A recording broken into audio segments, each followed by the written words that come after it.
We are live. So, hello. Welcome to episode 13, the one where Greg guests. And the artwork is probably going to be wrong because I made it, and it actually says the one where Kurt guests because we had an issue today. This is the episode 13 of MobileTechTalk's Talkin Tech podcast. We were supposed to have Kurt Colbeck joining us, who kind of something came up, but we have the lovely Greg Morris as his replacement.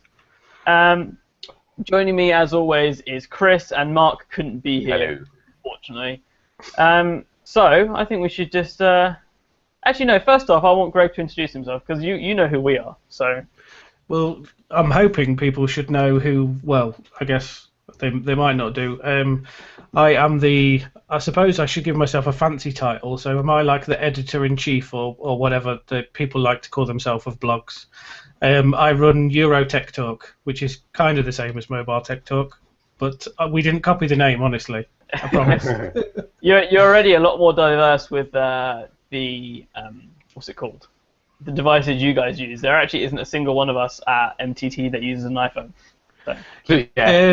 Yeah, that I get a lot of stick for it, but yeah, I am an iPhone user, so. Hey man, whatever works for you. Come at me, come on.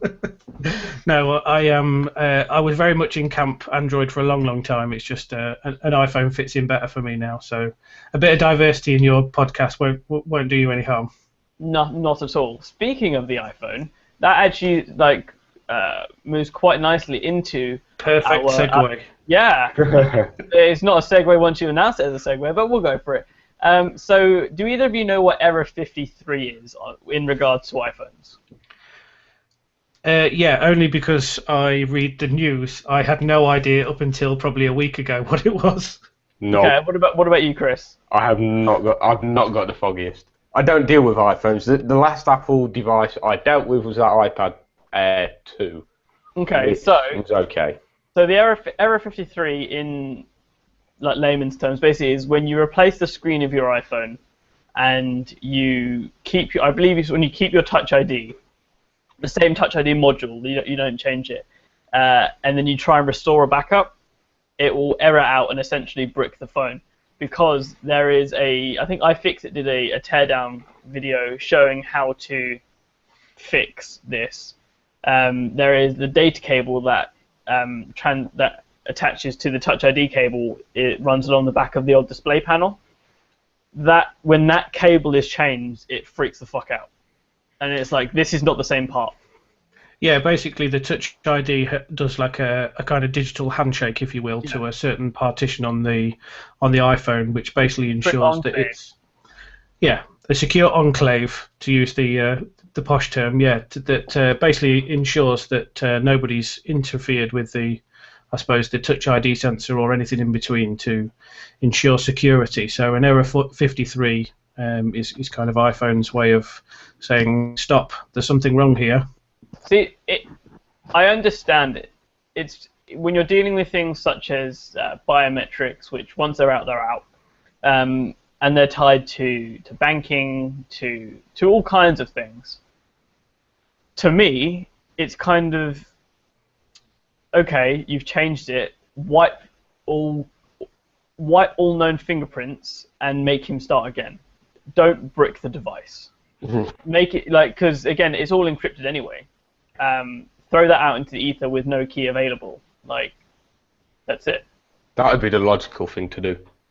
So the way iFixit found a way to quote unquote fix this is to essentially put your old panel back in, which isn't much of a help if you've taken it to a 25 quid repair shop in town and they swapped your screen, bobbed your teapot, given it back to you, and it doesn't work anymore. But that isn't actually what we were talking about. So the story we've got here is Apple's actually been hit with a class action lawsuit against Error 53. Now this is from iMore, which is not a site I venture on too often, but this is kind of one of those stories I couldn't not speak about. Because Apple doesn't tend to get hit with class actions, and I actually... Sure. Are you really sure that Apple doesn't get it with them? I mean, Yeah. everybody seems to get class action lawsuits. I mean, there was a class action lawsuit the other day for allegedly that Apple's slowing down the iPhone 4S.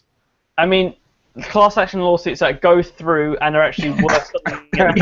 Yeah. Like, I suppose there's a difference between launching a class action lawsuit and actually Yeah. one that gets anywhere. Yeah. yeah, I mean, most class action lawsuits, when thousands and thousands of people are involved, it's like at the end of it, it's like, yeah, I got my settlement money, and it's It's like all the $6. yeah, it's all of £3.50, and it's like, was it worth all that hassle? Probably not.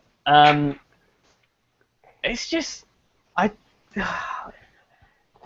again, it makes sense from a security standpoint. Like, you want that, of all things, you want the fingerprint data to be safe. But like I said, there is currently no way to, with the new screen attached, there is no way to fix error 53. And Apple's thing is basically, if you're seeing error 53, take it into an Apple store. Yeah, you know what'll happen though, don't you? Go on, Chris. They'll have it.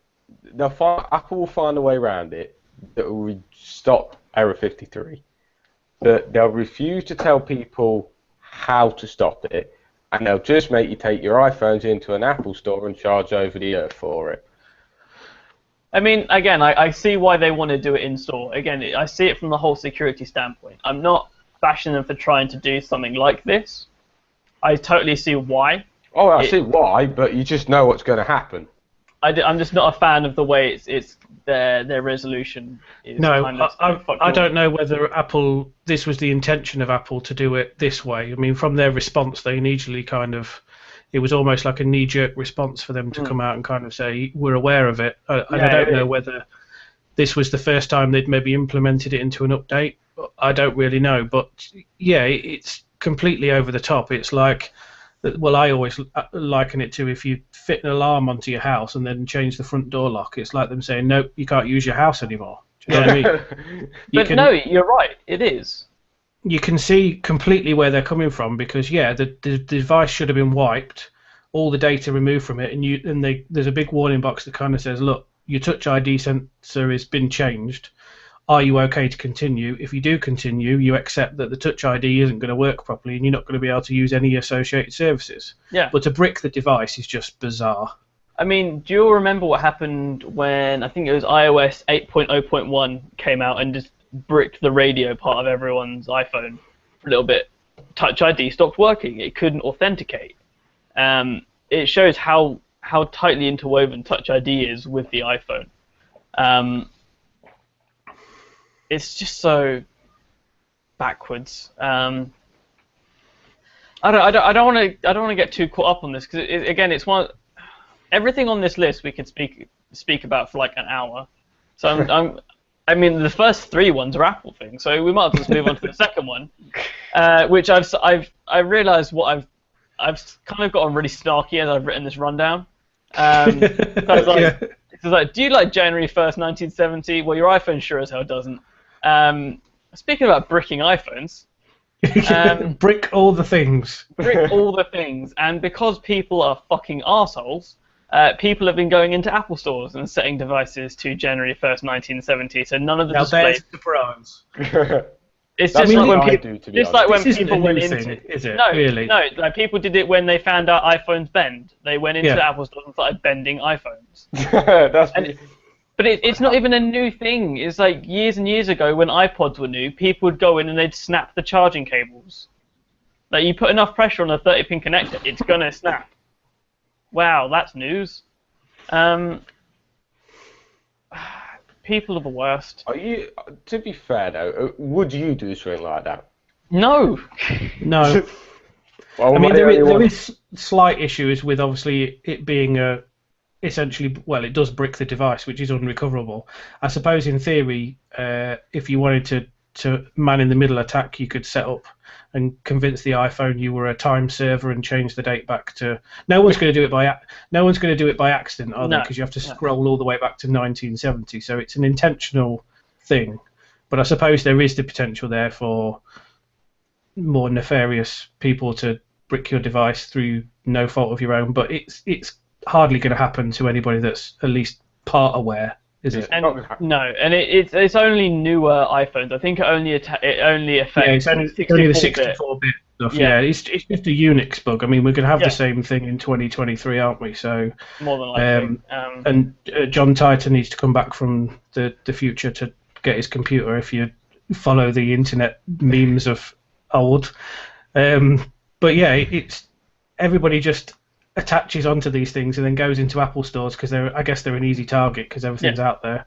I'm pretty sure people will be doing the same thing in Carphone Warehouse stores and stuff as well. Oh yeah, I mean, but Apple stores are more likely to be hit because it's an entire Apple store. So Apple isn't actually even sure what really. I mean, they're sure of what causes it now. They're not telling us what causes it now, and it's going to be fixed in whatever it is, 9.2.3 or whatever the next iPhone update is. Yeah, it is 9.2.3. Huh? I think it is 9.2.3. I'm totally guessing. I thought we were. The betas at the minute are 9.3. Oh, we're on 9.3. Oh, we're on 9.2 when I had that iPad. I mean, I'm so out of it when it comes to iOS. I genuinely thought we were still on 9.0 point something. But then again, I'm kind of on Android updates where nothing really gets point 0.2. So it's very odd. I mean, I don't really know. I mean, people are doing this. You know, remember the fake Apple adverts? Like they do it when if you put your iPhone in the microwave, it charges, or if it's like iOS 8 waterproofs your iPhone. Someone's done one for this. It's like blast from the past, and it's got like if you set it back to 1970 or something, it gives you the like multicolored Apple logo and stuff supposedly. So that's fun. God damn you, 4chan. Yeah, but people are the fucking worst.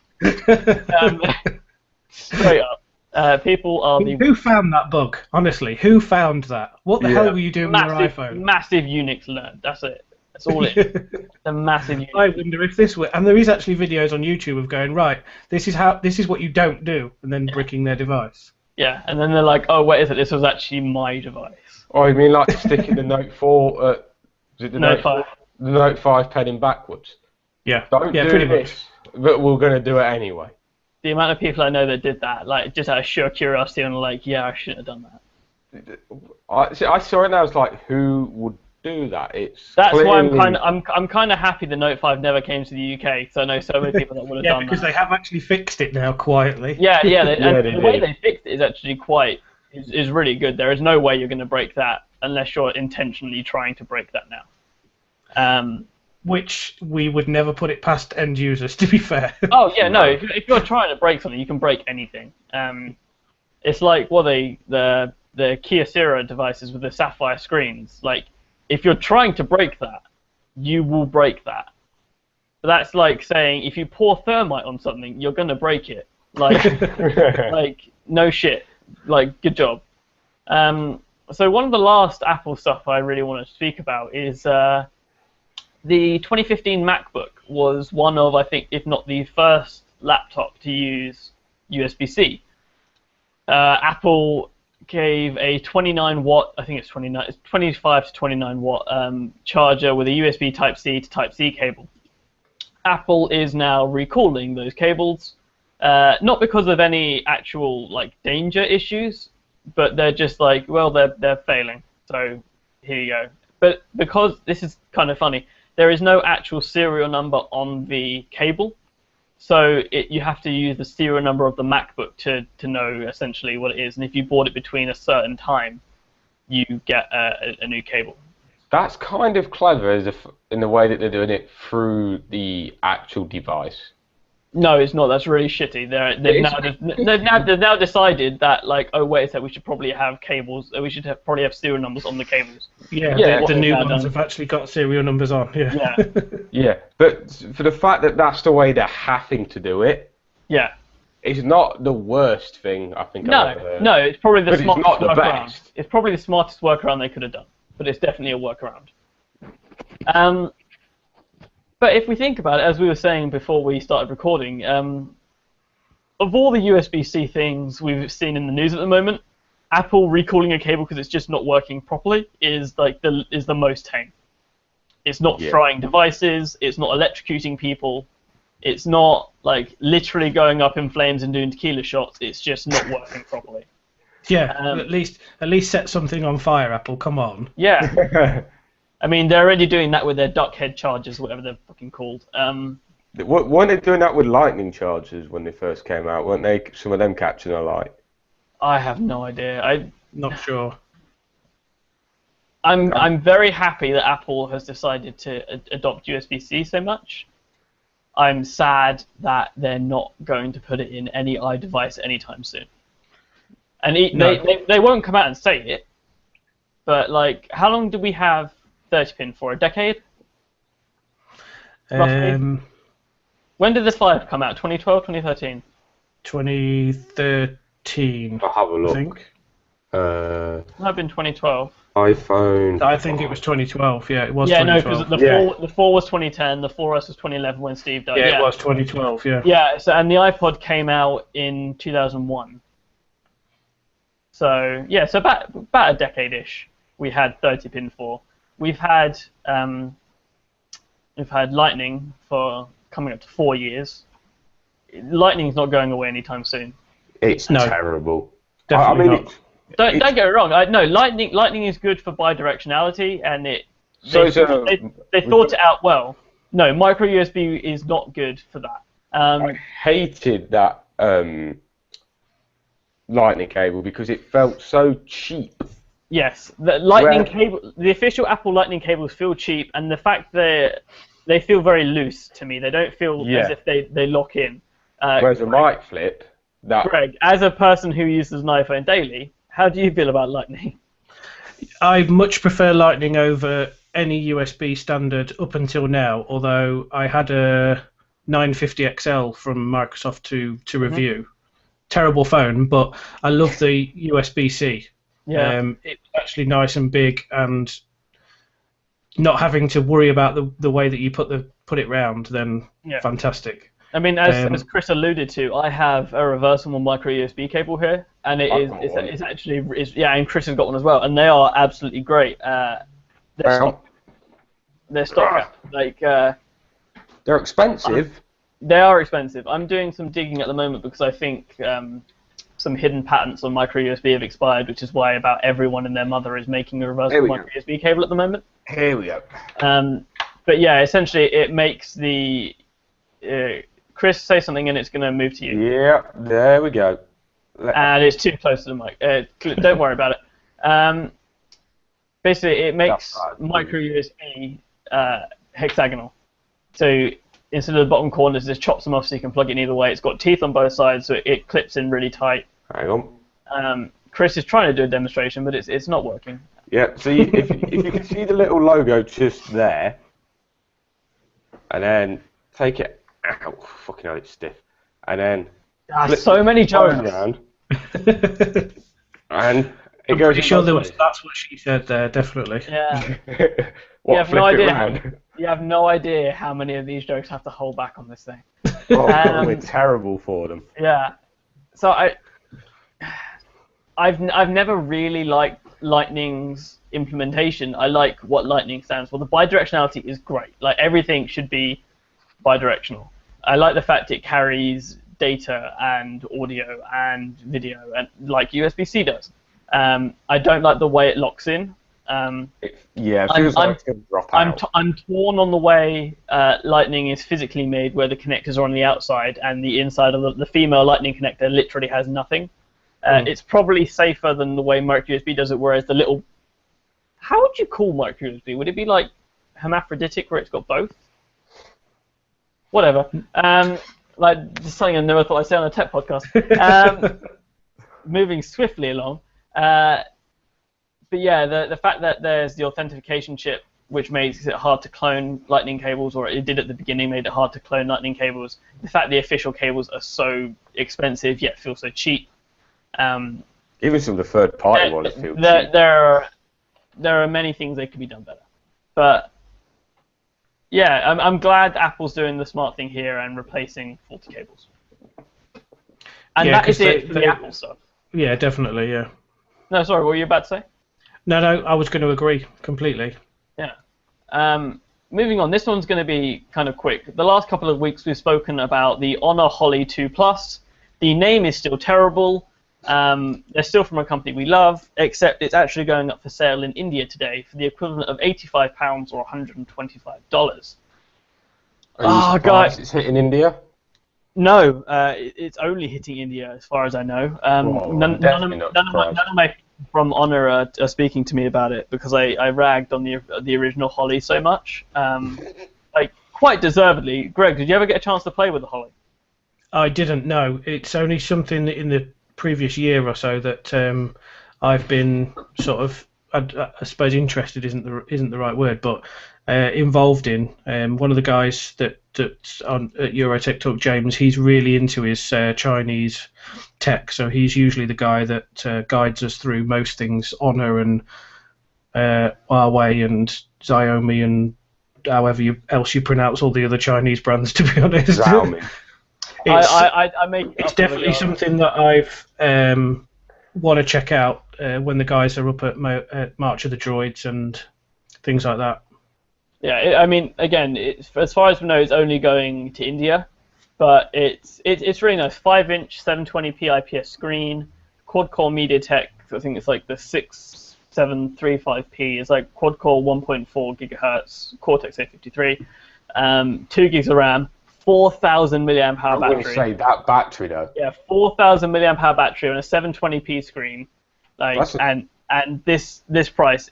I've spoken to everyone at Honor I know and to see if I can get one of these, and no one is saying anything. And I don't want to have to import one. I have a horrible feeling I'm going to have to import one. And it is scheduled to get 6.0. Yeah, and that's the interesting thing, because one of the annoying things about the original Holly is they never said anything about updates. And I have a sneaking suspicion they knew they were never going to update it. But whatever. I'd show it to you, but I've actually lent it out to someone. Poor bastard. So I hope this is treated better than the original Holly, and that's all I really have to say about it. Either of you two have anything else, or?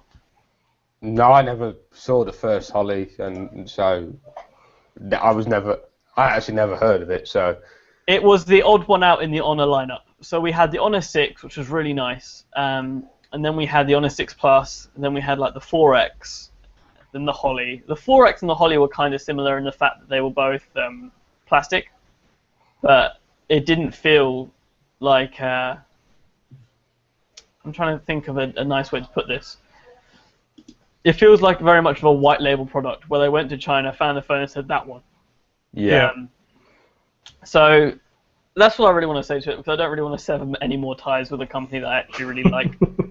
Now, the stuff that makes me quite interested, as you all know, is CPU and SoC stuff. Yes. And I have noticed. Hey man, let me like this shit I like. So Qualcomm went on a bit of a spree the last couple of days. They announced a new SoC for IoT. If there's any more acronyms, I'm going to KILL myself. But this is the Snapdragon Wear 2100, and I don't know why they released it as something radically new, when if you look at the specs, it's essentially just an underclocked Snapdragon 400. It's a quad-core Cortex A7, like the original Snapdragon 400, at 800 megahertz or 1.2 gigahertz, which is exactly the original Snapdragon 400. Adreno 304 GPU and LPDDR3 RAM. So, bit overkill for us to be put in a smartwatch, isn't it? But every other smartwatch apart from the original Moto 360 is using a Snapdragon 400, which is a quad-core Cortex A7 at 1 gigahertz or whatever, with half a gig of RAM. And this is like standard stuff for a while. I mean, MediaTek had a dual-core SoC specifically for wearables that I don't think went anywhere, sadly. And it's kind of annoying that Qualcomm essentially has a monopoly on smart wearables, because only Samsung is using Exynos in its wearables, and by wearables I mean wearable with the Gear S2, and Apple is using a custom, what do they call it, the S1, which is essentially the A5, the Apple A5, which is really, really old, which is one of the reasons the Apple Watch battery life is Terrible. I won't say it's terrible. It's middling depending on the usage. Yeah, I'm a heavy Apple Watch user, and I quite easily get a day. I was two. just about to ask that question. It very much depends on usage. I've known people quite that easily get a day. I mean, most days it's still got 40% left battery. If I don't charge it, I can probably get through till about 5-ish the next day. So it's okay. If you use the what's it called, the activity tracking, you can just murder that battery. But if you use the activity tracker on like anything, it murders the battery. So I think they did a really smart thing with the Wi-Fi. So if you're both in the same Wi-Fi network, you can essentially have the phone on the other side of the house, and it still doesn't matter. Because Bluetooth is a big battery hog.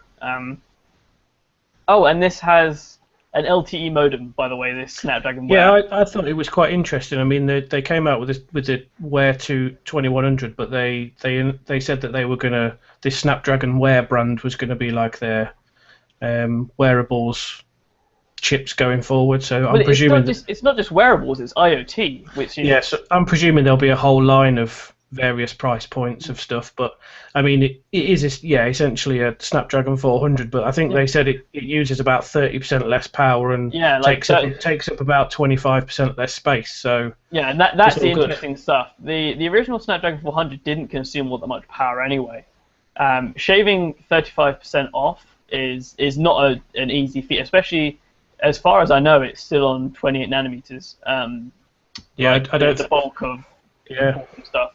I mean, the easy way to get power reductions is to go down a process node. There are multiple that Qualcomm could have used. I highly doubt they have. So they've been smart here. They've been very smart. They've gone the drawing board, and they've kind of nipped and tucked and gone through it with a fine-tooth comb to reduce the power as much as possible. And this is what you need for a smart wearable. Don't get me wrong.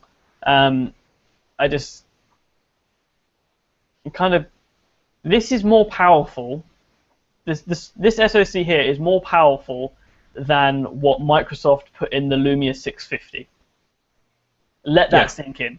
Let that sit. This whatever watch has this is more powerful than the phone Microsoft just announced today, which is ragged on for its performance, by the way. Like absolutely destroyed.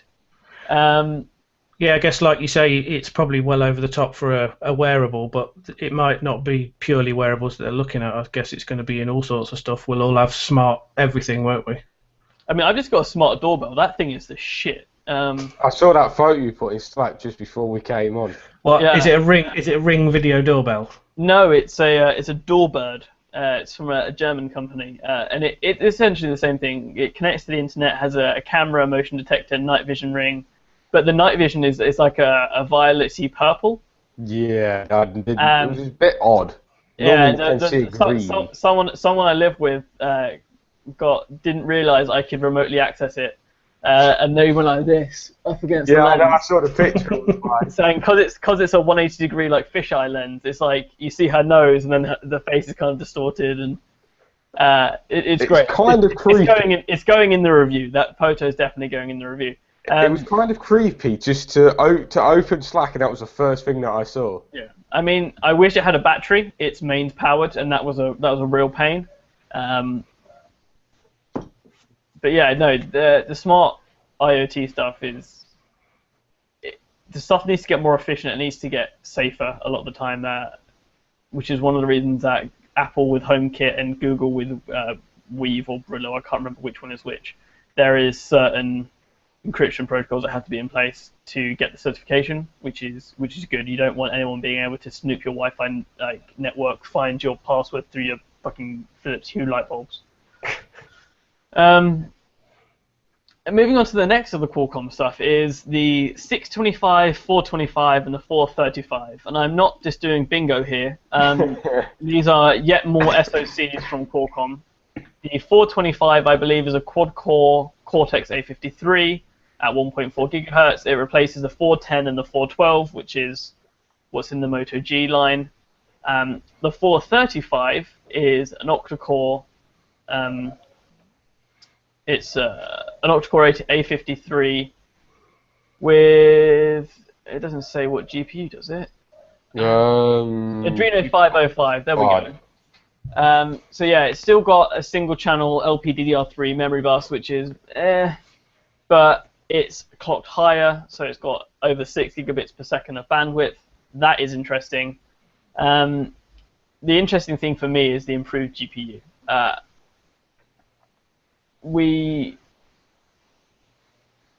Words just totally fell out of my mouth there, wow. The GPU in the Snapdragon 400 series of chips is ancient at this point.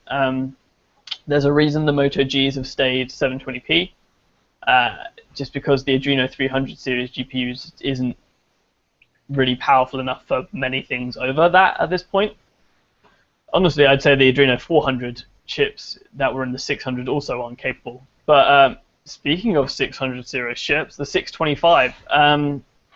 So we have another 8-core A53, which is something I really hate, but you know, whatever. We have another single-channel LPDDR3 memory bus. This time clocked even higher, so we've got 7.5 gigabits per second of bandwidth.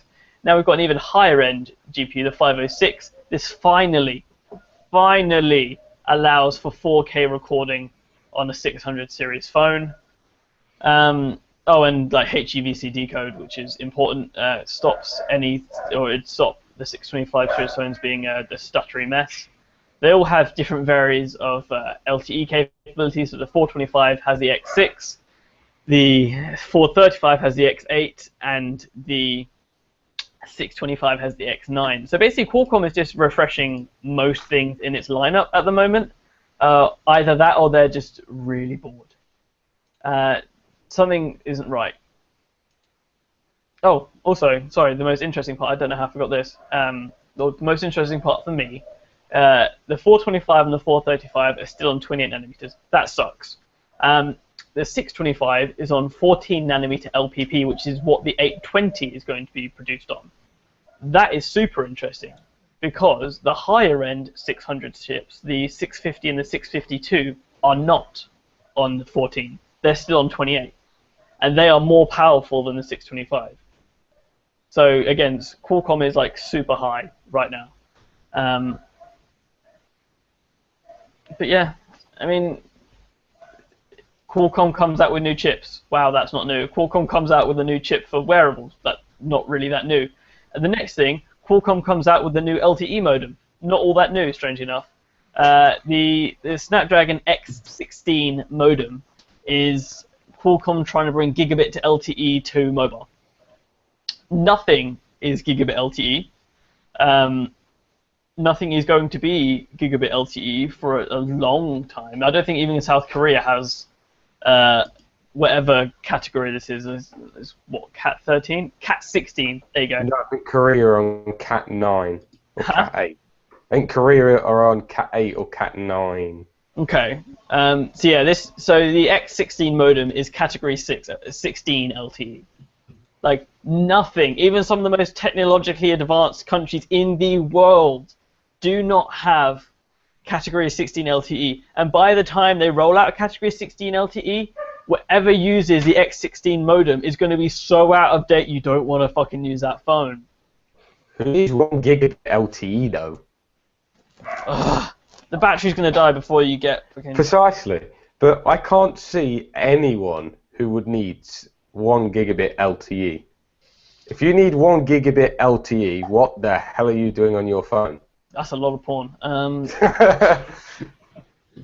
That was my first idea. I mean, that's what most people's idea are, your age, Chris. Yep. So Greg, what's you have any thoughts on this, or? For the majority of that whole spiel, that was like he was speaking Chinese to me. Sorry, if you didn't know, I'm a really big yeah. I've listened. I just let you have your time. I know you like your stats and your GPUs and stuff. That's fine. I've listened to podcasts before. Yeah, it's just Qualcomm doing their thing, isn't it? It's just minor updates. I'm guessing they've brought it out this time because we're going to start to see devices at Mobile World Congress with these chips in them. That's why I'm guessing they got them out. But yeah, then stuff does what it does. It's really weird because Android they only phones go announced slightly faster. But they only announced the 430 and the 420 like 6 months ago. I don't think anything ever shipped with them, and they're already updating them. Yeah, I hope they don't get forced into and end up with something like the 810 again, where they just produced a chip because they just had to force something out the door and it just wasn't right. I mean, this last year for Qualcomm wasn't good. The 810 had its thermal issues. I'm not saying it was thermal throttling. Everything thermal throttles. You need to know how processors and heat work. I'm going to have something about it later on. It had a different thermal profile than what people were used to. The 808 was just gimped. It had a weaker GPU, it had a weaker ISP. It was just eh. The 615 fucking sucked. I am on record saying the 615 sucks. Like anyone, I will write it down and autograph it for you. And the 400 is just built on a very inefficient node with an ancient GPU. This was not a good year for Qualcomm. I want to see them rebound this year. I don't know if we will. I think their reputation and their bottom line took a big hit this last year. Yeah, they've thankfully managed to get a foot back in the door by signing this deal with Samsung, which means at least some of the Samsung phones will have Qualcomm chips in, which is going to be an improvement. But if they carry on with the performance they had last year, and obviously losing the production for the iPhone chips as well, which won't help either, Samsung will just come out all guns blazing, won't they? The Exynos chips from the S6 were pretty good. Oh, they were amazing. Again, they weren't what's it called? Immune to some of the thermal properties of the A57. They just had it under better control, seeing as they were on a better manufacturing process. Yeah. But like I say, thankfully they've managed to get a foot back in the door with Samsung. Most flagships will use their phones, and to be honest with you, this could be the time when people like MediaTek and whoever it is it? I think Honor produce their own ones, don't they? Yeah, Huawei owns a company called Kirin. That's the ones. Yeah, I've heard you talking about they them before. own High Silicon. Sorry, High Silicon make the Kirin chips. So with but people they're still like owned by Huawei.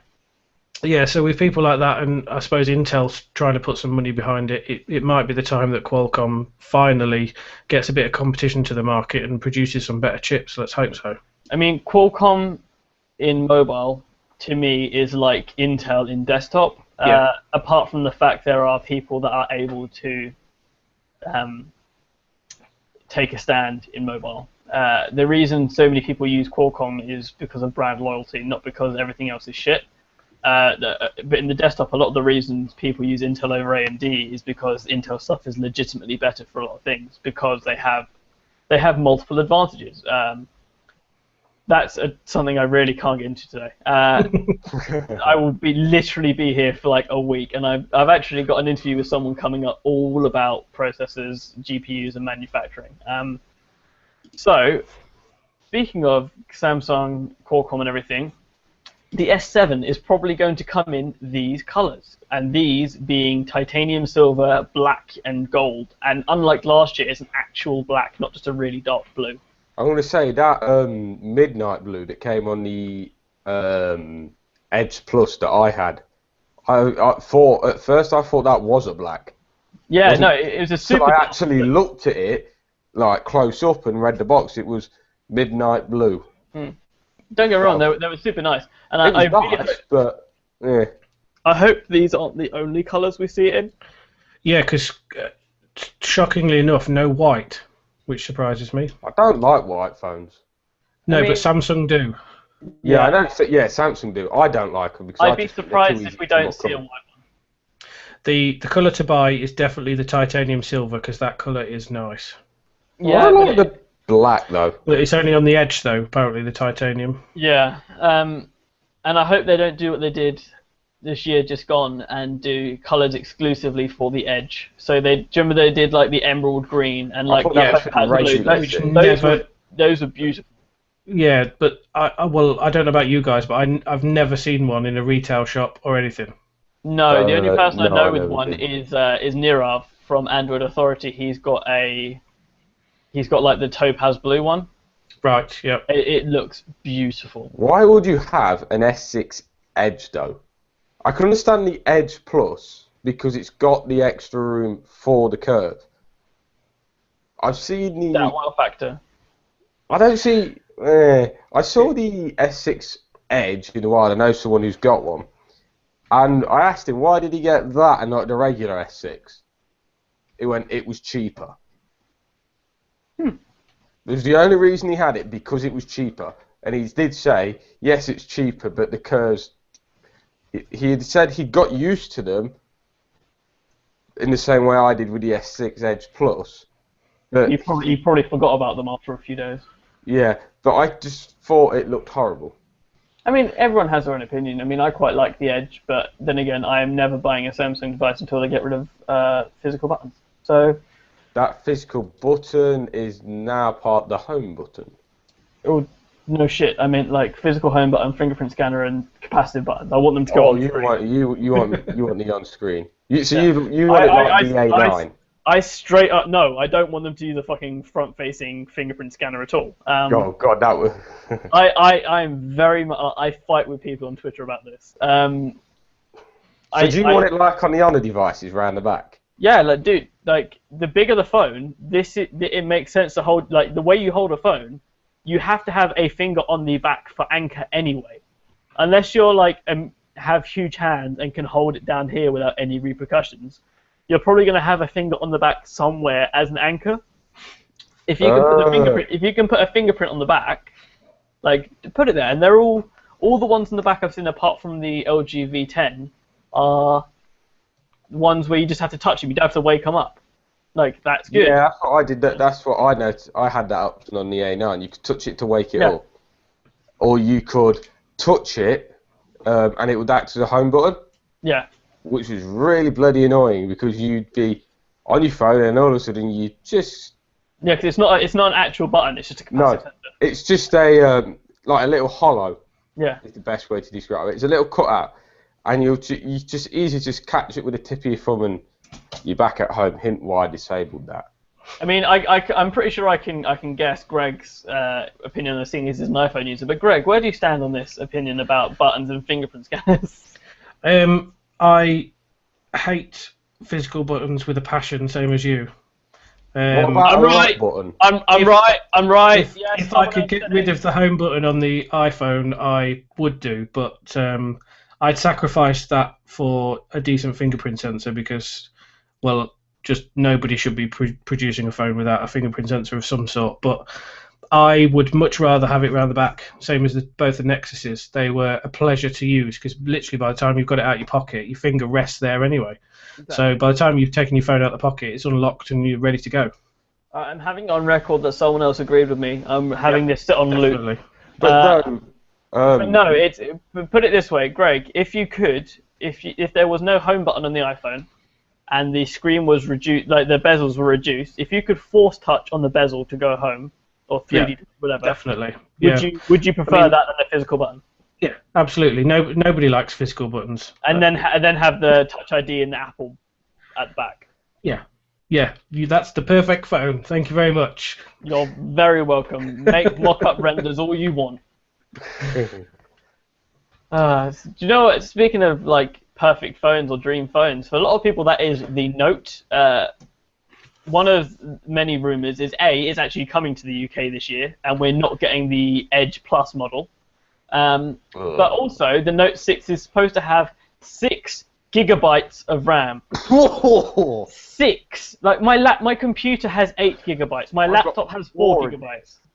I've got 4 in this and 2 in the NC10. So combined, I have 6. Like I haven't even clicked on the link in the doc, but I can almost guarantee where this. I mean, go back and have a look at the original benchmark screen pictures of the S6, and next to those where it says RAM, it all says 6 gigabytes of RAM. So I know exactly where this rumor has come from. It's come from there, definitely. I mean, don't get me wrong, if it has 6 GB of RAM, Samsung will still find a way to mess it up in some weird way. Yeah. But hey, like one of the weird ways they messed up the S6 and Note 5 is sometimes they close apps down in the process, but there was a reason for that. It means you can double tap that home button and always have that camera. Like I've used S6s, that camera is fast. That double tap to the home button it's always there. It's never truly asleep. And if that's what if I have to trade off apps closing a little bit faster to get that, I'm totally okay with that. 6 gigs just gives them a bit more breathing room. 6 to me is overkill. 4 to me is overkill. Like I said, we always say that. This has 4 gigs of RAM. Everyone used to say that when the first phone came out with 2 gigs, and then 3 gigs was overkill, and then 4 gigs was overkill. It's just natural. It's natural progression, isn't it? If there's memory there, the system can use it. So why not? I mean, I get it. I mean, any RAM you're not using is wasted RAM. All that lot. More RAM makes sense to me if the device you're using transforms, kind of like Continuum, stuff like that. I think if you've got an Android device that plugs in and it gives you a Chrome OS desktop UI, and then boom, you've got 8 gigs of RAM to work with. That's going to be dope as fuck. That's not going to happen anytime soon. Sorry, who's muttering and making some noise? Totally not me. No, what I was going to quickly say is that I'm not liking the way OEMs are shipping. I'm going to use the A9 for this example because it's the most recent one I've had and seen. I think I know what you're going to say here. Yeah, there was 2 variants with the A9. There was a 16 gigabyte variant with 2 gigs of RAM. There was also a 32 gig variant with 3 gigs of RAM. Why is that a thing? Yeah, they did that with the Moto G as well. Yeah, I know they did it with the G, but the A9 was literally the first one that came to mind. But I mean, the G kind of makes sense for budget reasons. The A9 is always positioned as a premium. But why would the A9? I was doing like quote marks. My arms are tired. So yeah, the A9 is a premium device. Yes. That's why they. But I don't understand it. I mean, the annoying thing is it's only North America that got the 32 gig, 3 gig model, isn't it? Everywhere else got 16 gig, 2 gig. Yeah, I had the 16 2 gig one, which wasn't bad. I will give it that, but it's like, why is 500 megabytes still a plan? There is a 250 plan I've seen as well. Why is 250 megabytes still on a plan? Why can't we have a gig as the standard? I have a horrible feeling we're gonna like bitch about mobile networks as well at some point. just not on this podcast. I don't think we have time. Time can be made. So, of everything we've spoken about over the last couple of weeks, we've kind of stayed a bit quiet on the next topic, which is the Asus Zenfone Zoom.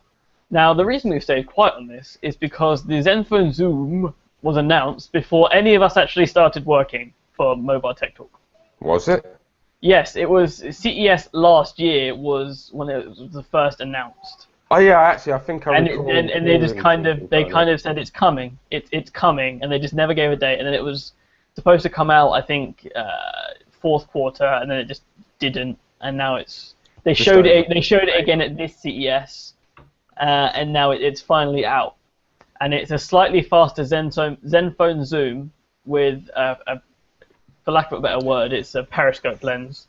So it's a 3 times optical zoom, but I mean, I'm assuming you know how optical zoom works, Chris, yeah? Briefly. So optical zoom is when the lens actually moves, and that's when you see like cameras, they go in and out. Oh yeah. Digital zoom is when it's just cropping and blowing up. That's why digital zoom is a pile of wank. Cropping and blowing. I like that. That's why digital zoom sucks. Optical zoom is great, but it's obviously takes up a lot of room, and you've got to find a way to make those optics work. So when I say periscope, is the camera sensor isn't facing this way. The camera sensor actually faces this way and actually slides that way in and out of the phone, so that it doesn't actually protrude at all. Now this is great, and the review I've pulled up here is from The Verge. So the tagline they've gone for the review is there's potential for zoom lenses on phones, just not this one. Didn't Samsung Which try is to do great. one? Yes, they did. They did the K zoom and They did the K and zoom. the S4 zoom. And then they made the camera as well, the actual dedicated point and shoot camera. Yeah, I mean, but we're talking about phones. They were very similar. It ran Android in the same way. Yeah, I mean, the original Galaxy camera was essentially a Galaxy S3. So the Zenfone Zoom is essentially a Zenfone 2 with a better camera. So read the review. The Virgin review, Android Authority's got a review. Pretty much everyone's got a review up at this point. Pocket Now's got a video review if you're feeling ultra lazy. Yeah. So everyone's kind of gotten their stuff out of the way now. And they all essentially said the same thing. It's like, this would be really cool if they paired it with a good camera. Isn't that most things with the camera phones?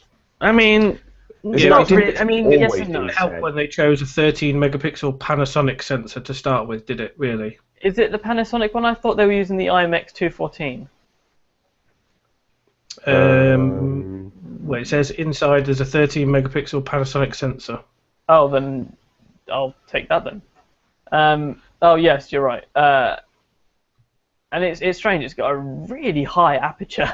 Yeah. 2.7 to 4.8. I like the fact it's adjustable. That's great, and that comes with the zoom. But like, damn, 2.7. Wow, and it takes guts to use a Panasonic sensor as well. Just remember the last device that you. Oh no, I was thinking of Toshiba. Don't worry. I was about to say the last device that you were going to slate the M9 then, weren't you? I was definitely going to slay the M9, and I was also going to say that Sony now owns Toshiba's camera business. So, I'll do that. Yeah, the Sony cameras owns the sensor-making division of Toshiba. Which is probably the only successful part of Sony, so luckily they spun it out on its own. No. It's still part of major Sony. Is it? Oh, yeah, right. The only thing they successfully spun off is Vio, I believe. Yes, which now makes a god-awful Windows phone. And and it makes the exact same laptops that it was making before, but with better external components. Yeah. But anyway, let's make a dedicated camera phone with a camera button and everything, and let's start with a really poor sensor. Yeah, well done. Great stuff. As with most things on the internet, I say one thing, which is at least you tried. We can go that far. At least you tried. So try harder next time, though. Yeah, if you get a next time. It doesn't even look like the post-processing does a very good job with the images either. It doesn't, does it? It's kind of... It's just really meh. Yeah. It's like someone just took a Zenfone 2 and just put a zoom lens on it, which is pretty much what they did. Yeah, it looks like it. I mean, Asus, you're doing some things like... I'd love to get a phone like the Asus Zenfone 2. The Zenfone 2. The Zenfone Zoom, I mean. Because the idea is there. And that's what I like the idea, but... But with most things in Android, Chris, execution wasn't there. Yeah, that's the thing. The idea is there, and it's got a perfect idea. I'd like something like that because it would make it easier for taking photos because... I don't know how many people know, but all the photos I do for the site get done on this. Oh, I know. Yeah. I'm the one that has to audit some of them. I know. Yeah. So I know. I just don't have anything. It does it well for the age, and then they don't come out too bad. But something like the Zenfone Zoom that would clearly be better. Should be better shots would be nice. But yeah. Like we said, it was planned well, but it's Android, so the execution failed. I mean, no, the execution failed because it's Asus, but you know. So moving on, it's one of the last topics we have to talk about. There's one more after this. Is do either of you remember when Facebook had SMS support in Messenger? No, because I actually remember it, but I never used it because I was like, Facebook with my text. I'll pass. Greg, what about you? No, I would definitely not let Facebook near any of my texts, any of my instant messages, or anything. Saying no that, chance. I've got nothing to hide. You guys are the worst. Chatheads is the shit. Like, Facebook has actually got a messenger app that doesn't run like a pile of shit anymore. It still uses all the battery. I'm not even, and it's stealing all of my data. It knows where I am all the time. Like, But Dom, don't you have unlimited data? Yeah, so. So what are you complaining about it ripping your data for? Oh, I'm not complaining about it taking my data. I'm complaining about my battery. Like Facebook probably knows more about me than like I remember about myself. Yeah, I would But absolutely agree with that. Yes. So I have no problem with them knowing like my text messages as well. Seeing as Same. most of my texts these days come from Twitter. They're like Twitter alerts for certain accounts. But All my texts are you there? Yes. There's just people ask me, am I there, where I said I'd meet them. Yes. See, nothing to really hide. I do that, but in a 5-second phone call. I can't be asked to do that. Yeah, okay, that's it. That's pretty much all my phone calls at this point. There's only one person I do that to, and that's my granddad, because if he tries to send a text, it's backwards. If he tries to send a text, his phone and will he literally. put 000 one year, so. I mean, again, he tried, Chris. I mean, He did try, and everyone found it funny. I think he got the mick taken out of him for about 2 or 3 days.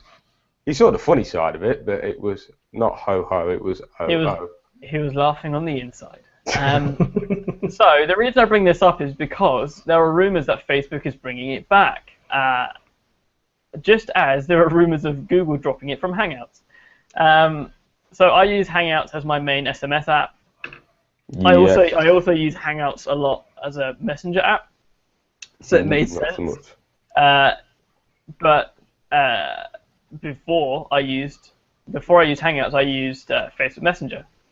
And my usage of Facebook Messenger drastically declined once they removed SMS support. I think Do you know why they removed it? They said it just wasn't gaining as much traction as they hoped it would, which makes it funny that they're thinking about bringing it back. What you were saying about, because I use Hangouts myself, just for SMS, and I don't use it very much for any instant messaging. I think the only time I've used it for instant messaging was when I was joining and I was speaking to Craig. And I said that I'd never used Facebook Messenger for text because I was like, Facebook, my text, no. But I am in a couple of group chats on Facebook, and I'll admit most of them are muted all the time because, let's say, Group chats are the worst.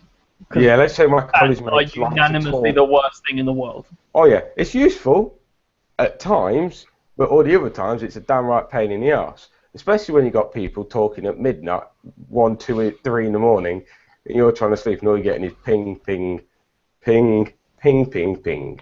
That's what the power button on your phone is for, Christopher. Yeah, they don't know what the time is because the clock died. I'm not even going to go there. Silent is the answer. No, turning the fucking phone off is the answer. This last one, because if we stay on Facebook, someone's going to start bitching and moaning that they bought Oculus or they bought WhatsApp, and I can't get into that. Well, at least they didn't buy SwiftKey. Yes. So moving swiftly on. Hey. I want Greg to talk about this because we stole this from his site. So, Greg, take it away. Well, do we actually know whether it's official or not or yet? Because I believe it is official. They see still a bit tight-lipped, but allegedly Microsoft have bought UK-based awesome keyboard company SwiftKey. I didn't actually know they were UK-based.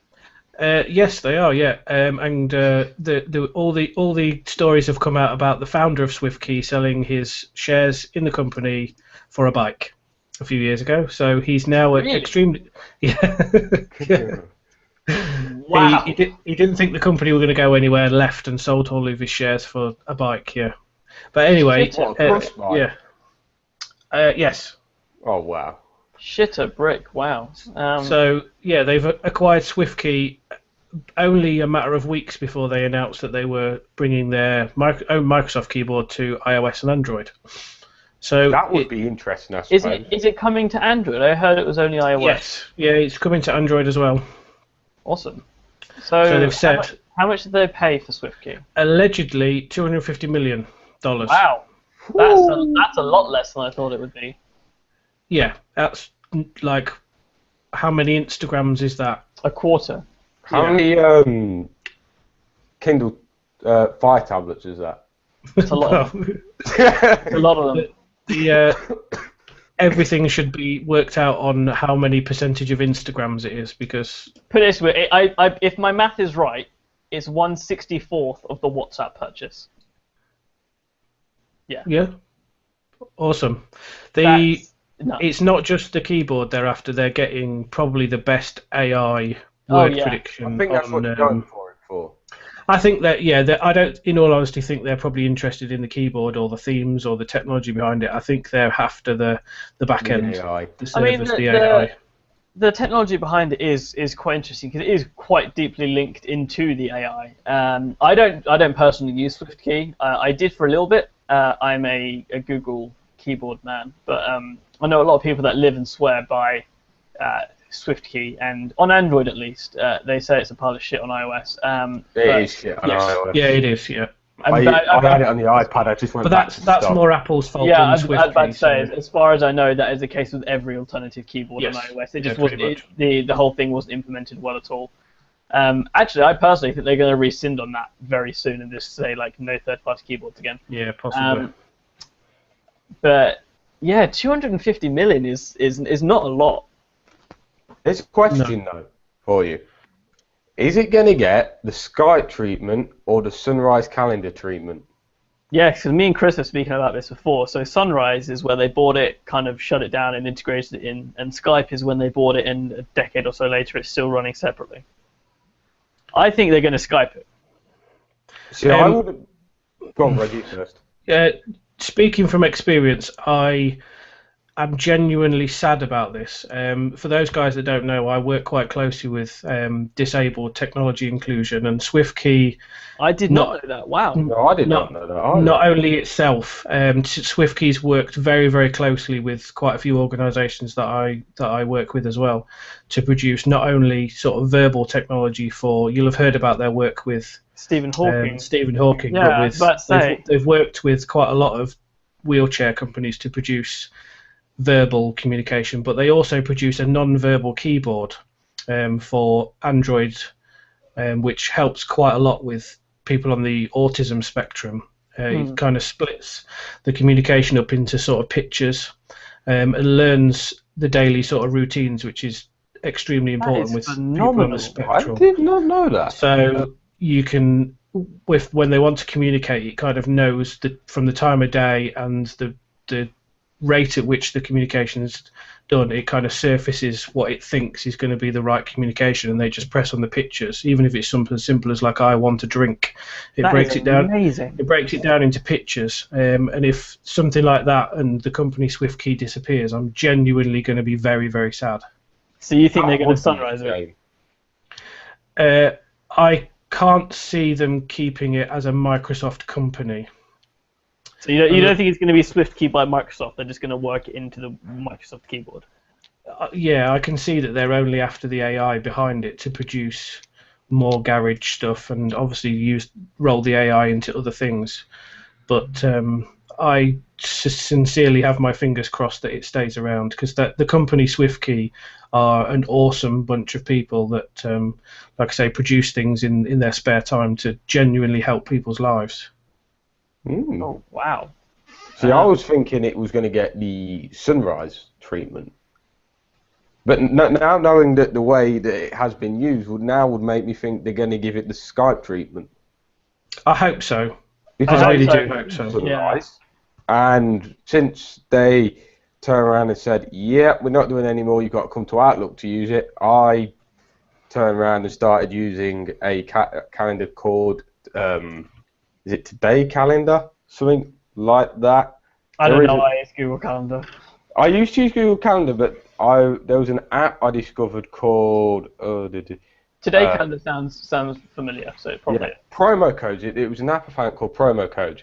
And the idea behind it is that you open it up every 12 hours and it will present you with an app, and you get the I'm feeling lucky button. and the message pops up and it'll say unlucky or lucky. It's basically a free giveaway of the pro versions or the in-app purchase of apps, but the developer has to commit to it. And I opened the first day I opened it, it was Today Calendar, and it was £1.10 for the premium version, which I'm not sure what that does. If anyone knows, please tell me, because I kind of like the free version, but I don't see the point in upgrading when I don't know what the upgrades do. But it's a really nice calendar. Yeah. So I just want to say thank you to Greg for dropping that link in the podcast notes, which is going to be in the description for when you download the podcast. He just put a link into another article about the non-verbal keyboard. That is absolutely fascinating stuff. As someone who also works with people with ASD, it's one of those things, already one of those things that have been sort of ingrained in a lot of the people's lives that I work with already. So, yeah, from personal experience, I'm genuinely sad if the company's kind of swallowed up and disappears. Yeah, there's not many companies out there like SwiftKey, and they're a really, really, really bunch of hard-working, decent people that love what they do. Seem quite altruistic. So not to put a downer on things, but yeah. Wow. So that's the end of the news. And I only really have one. I think I'm going to start doing this. Each topic is just going to be like one question from now on. And this is, how do you feel about protection on phones? So you can carry a phone naked, like I do with this one here. You can put a case on it, like Chris has with his Mate. You can have skins on it, like I have with this one here. There are loads of ways to protect your phone. Screen protectors, don't forget them. And screen protectors, that is true. You can get them for your watches as well, but why I need to put a screen protector on my watch? Have you ever worn a watch before? Do you know how many times I smash my watch into the corner I do it all the time. Yeah. Or a door handle or something like that. I'm surprised I haven't broken this. I normally miss the screen, totally and utterly, and end up getting my knuckles on them. I don't hit the watch. I always hit my knuckles. How short are your arms? They're not short. It's I don't hit the watch. I just hit my knuckles. Chris is a Tyrannosaurus. You heard it here first. So I'm gonna go with our guest first. So Greg, what do you do with your devices? Up until I used the iPhone 6, I was naked. Not generally the whole time, but I didn't put anything on. That changed quickly. But as soon as they released that big phone, I decided to wear clothes again. No. I have used the official case because... Is that the leather ones, or? Yes, the ridiculously expensive leather one. Oh, so you got the colour that ages well. I've seen all the lighter coloured ones that just look like a... Yeah, I made the mistake with the 6S of buying the saddle brown one, which after about a week was just so disgusting. There's nothing wrong with it. It just worn in like the middle, which I guess you could argue is you're supposed to wear it in, but it just looked horrible. It just looked really tacky. But technically, if it wore in at the middle, it is a bit like a saddle. So Yeah. So the 6 and the 6S, I've been using the official cases because I guess they've got to a stage now where, to be honest with you, I think the 6 and the 6S probably look better in a case. Have you thought about getting a Tesla case? Oh, dude, that Tesla case looks so nice. I haven't seen it. You've not seen a Tesla case? I haven't seen a Tesla case. I have actually seen a Tesla on the road now, though. Oh, there's one around here. All the spare hide they can't make car seats out of. They made iPhone cases out of. Yeah, that looks pretty cool. It's basically the official iPhone case. Yeah, it is, with a Tesla logo on the back. Different shape, ever so slightly, but. Yeah. There's two of them. There's one that looks like the iPhone case with a Tesla logo, and there's one with a card holder on the back. So you now use the official case, and before you... I do, yeah. I've tried D-brand skins. I had a D-brand on last week. which dbrand were nice enough to send me, and I didn't really get on with it. I felt like I was gonna, I don't know, scratch it, or it just didn't feel right in my hand. And I've tried. We were saying just before we went live, Toast sent me a cover for it as well, which was okay, but I used like the under pinky grip, and it was really uncomfortable on the bottom there. So that went, and I haven't really found anything else. I also remember you saying you got a splinter from it. Yeah, basically it like cut my finger. Yeah, it wasn't great. But up until then, I used I was pretty much didn't use anything. But that was mainly because a lot of the Android phones that I had, I couldn't really find a nice case. Yeah. I did. That was one thing I struggled with. It is genuinely a problem because there are so many Android devices. Finding a genuinely nice case like there are for most. I mean, your best bet is going with a Samsung device, but even then, your options are far more limited than they are with an iPhone. Devices. Yeah, you were all right with them, but like when you had the sort of Nexus 4, Nexus 5, things like that, there's probably more on the market now, but I couldn't really find anything that was any good. I had a problem with the S3, like the full size S3. That was quite hard for. I never found a case in the end. I think I went caseless. So, Chris, what about you? What about you now? Like in your main day to day, what do you do to protect your phone? I use a I want to call it. If anyone remembers the S gel, is because most people remember them from that. This is basically the same thing, though instead of being shaped like an S, it has a giant X on the back. And this is from Easy ACC, and I picked one of these up in a, I don't know really what colour you would call it, a brown, I suppose. They called it semi-transparent. I did want the black, but like most things were in the UK. I call it a very weak coffee colour, but carry on. I wanted the black one, but since we're in the UK, we can't have nice things. And I was gutted. I was slightly gutted, but no, I made do with this. So I got this one, and it was a 2-pack with the traditional S gel, which everyone probably knows, for about £5. So that was £2.50 a case. So I thought was not a bad deal. And I do have some cheap. Like mega cheap, like £1. I do have 2 £1 ones, but they're not the best. But they got the job done. Okay, so you just use a standard TPU type case. Do you use a screen protector or?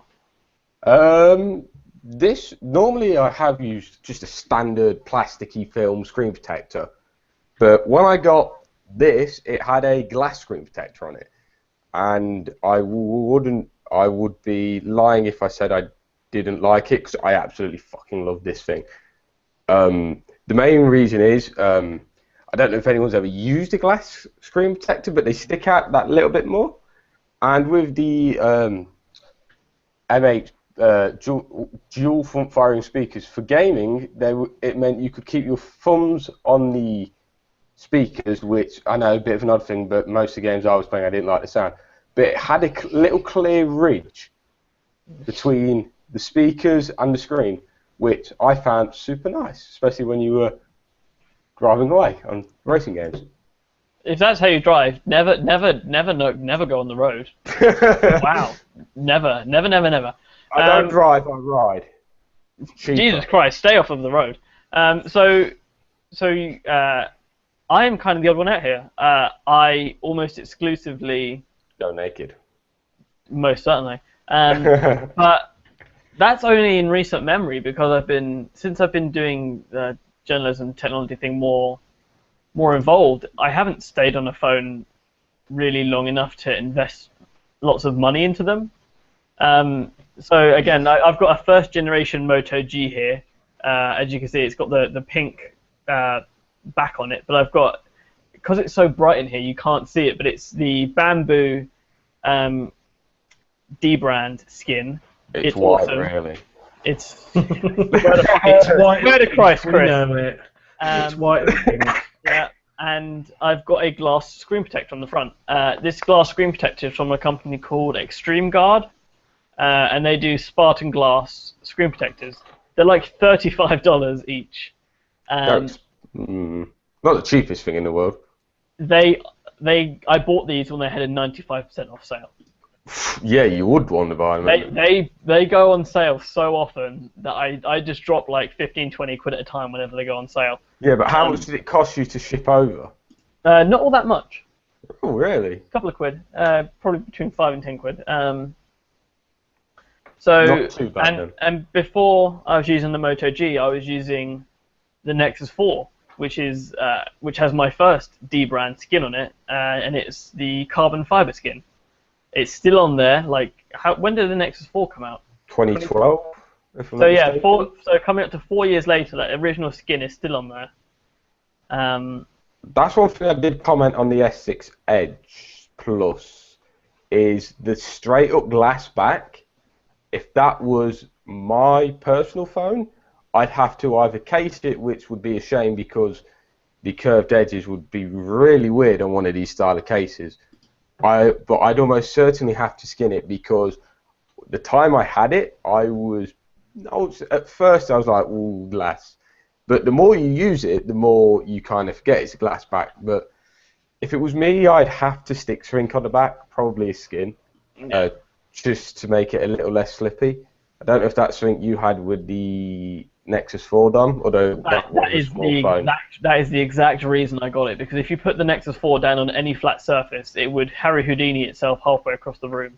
Especially when the vibrate motor was on. Just I saw videos of that. So many jokes, and I'm holding back. All right. You like a good vibrator, don't you, Dom? That was the worst. Nope, no, I'm above it all. So I use skins on all my phones that I have for extended periods of time. I'm currently using the Moto X Play with neither a skin or a screen protector. The screen protector is on order, and as soon as the Bamboo comes back in store at D brand, this is getting one.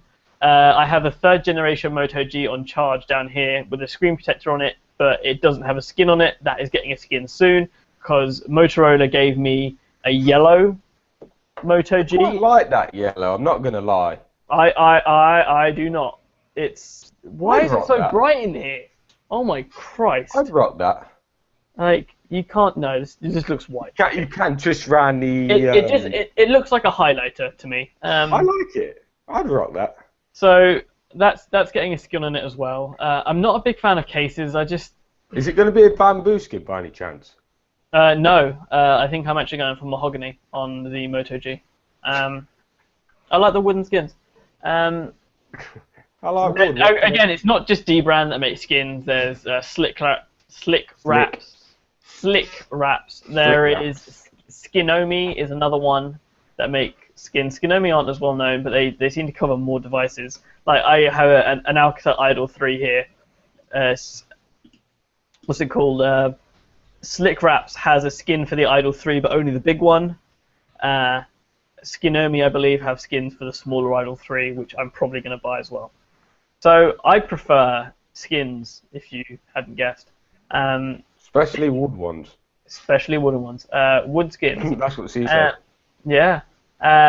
So there's no real reason for wanting to ask the question. I was just curious, because I know a lot of people that either go completely naked with their phones and then say, I should really buy a case, and then break their phone the next day. I'll tell you what cases are good to get, and this is another thing we were talking about earlier, and people know them through the Samsung devices on the S lineup, but is the cases where you peel off the back, and then they're what you call a flip case, but you just snap it on, and there's your little flip cord to protect your screen. Yeah, those are my favourite style of flip cases, but being left-handed, they all open right to left, which means it's nearly impossible for me to use with one hand. So don't have that problem, me personally. I'm a righty. Lefties for the win. I'm not the minority. Chris, I swear to Christ, I'm the host of this podcast. I can kick you off whenever I want. So, I think we're at the end, seeing as we're like an hour and 20 into this. Plus, I want to eat. It's now 20 past 8. It's about 3 o'clock in the afternoon. That I know was- you've got food there, Chris. That was prepared, freshly cooked, minus the ham because that was cold ham, but the chips were freshly cooked before we started. And they've kind of gone cold, so I'm still going to eat them. Yeah, you have no one to blame but yourself. This podcast is the same time every week. I didn't make it, so it's not my And fault. I am sure Greg has somewhere to be, some food to eat, and some people to love. So, thank you for joining us for episode 13 of Talking Tech, the weekly podcast from Mobile Tech Talk. You can get us at www.mobiletechtalk.co.uk. You can find us at Twitter at MTTFeed. I am at mobile_dom. Chris is at ChrisWallace959. And our special guest this week is Greg, who is at GR36, if I'm correct. You are correct, yes. That's clever. Yeah. Instagram is we are Mobile Tech Talk. Facebook, we are mobiletechtalk.co.uk. YouTube and Google Plus, just search for Mobile Tech Talk. We've got a really long name and it's super weird. And lastly, you can check out our Patreon, which is patreon.com/mobiletechtalk. And if you give us some money, we can focus on making better shit for you guys. So, thank you for joining us. Thank you for downloading. Thank you for streaming from wherever you use to do podcasts. Rate and review us. Don't actually review the podcast. No one reads written reviews. Just give us a 5 stars. Give us 5 stars. Give us 5 stars and then tell me how Write you in the protect your comments phone. how awesome Greg is, and then just leave 5 stars. Yeah, either tell us how great Greg is, or tell me how you protect your phone. A skin, a case, or is it naked? Until next week, I am Dom. That has been Chris, and we have the special guest of Greg Morris. A guest of Greg Morris. I am really Bye. tired. Thank you guys for coming here. Goodbye.